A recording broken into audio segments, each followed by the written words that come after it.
일본의 반도체 소재 관련 수출 제재 이후 한국에서 일본 불매운동이 시작되고 있는데요. 아베 총리가 한국을 우습게 보다가 난리난 현재 상황과 눈치 빠른 외국인들의 발빠른 대처에 대해서 알아보았습니다.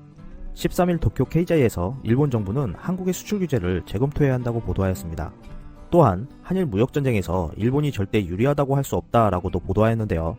이번 조치를 왜 단행한 것인지에 대해 의문을 제기하면서 한일 관계의 상황, 실행 시기, 대상 물자의 성격 등을 감안할 때 이번 대응이 한국의 강한 반발을 불러일으켰고 WTO 협정에도 적합한 것인지 모르겠다며 졸속한 악수라고 평가하였습니다.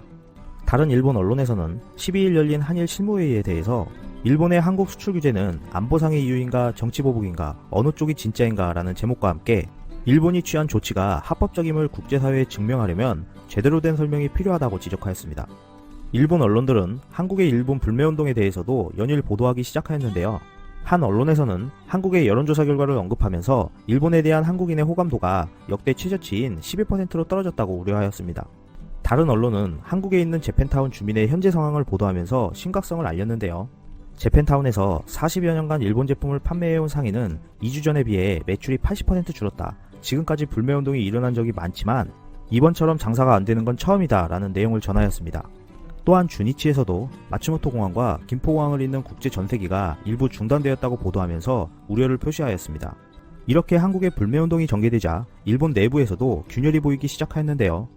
이러한 결과치는 아베 내각 지지율에서 살펴볼 수 있었습니다.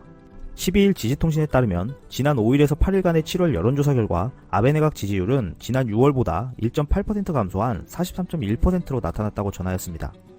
지지통신은 2천만의 노후연금 부족 문제로 지지율 감소가 나타나고 있는 것으로 보인다고 언급하였는데요. 이를 만회하기 위해 아베 총리가 실시한 한국에 대한 수출 규제 조치가 지지율 상승 효과로 이어지지 않는 것 같다는 의견이 나오고 있습니다. 외국인들은 이번 일본의 규제를 호재로 여기고 있는 모양새입니다. 일본의 수출 규제로 반도체 기업들의 어려움이 예상되고 있는 가운데 외국인들은 관련 주식을 더 많이 매수하고 있는데요. 공급 부족 사태를 우려한 일부 고객사들이 구매량을 늘리기 시작하면서 디램값이 10개월 만에 반등하기 시작한 이유 때문이라고 전해지고 있습니다.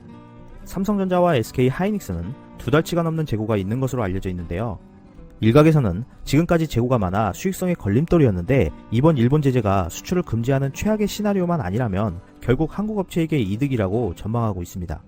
현재 한국의 세계 디램 시장 점유율은 75%를 차지하고 있고 세계 시장에서 막강한 영향력을 가지고 있기 때문에 만약 첨단 4차 산업시대의 원유와도 같은 디램 생산에 차질이 생긴다면 이로 인해 발생할 수 있는 세계 경제 충격에 대한 책임이 일본을 향할 것이기 때문에 일본은 반도체 소재 수출 금지까지는 쉽게 하지 못할 것으로 내다보고 있습니다. 일본에서는 최근 한겨레 신문이 일본 정부를 공격하는 듯한 사설들을 쏟아냈다고 보도하였는데요. 일본 주요 신문에서는 생각할 수 없는 일들이라고 전하면서 의외로 멋진 한국의 반응이라고 전하였습니다. 이제는 일본 언론들도 표현의 자유를 얻고 잘못된 것은 자신있게 말할 수 있는 시대가 왔으면 합니다. 끝까지 시청해주셔서 감사합니다.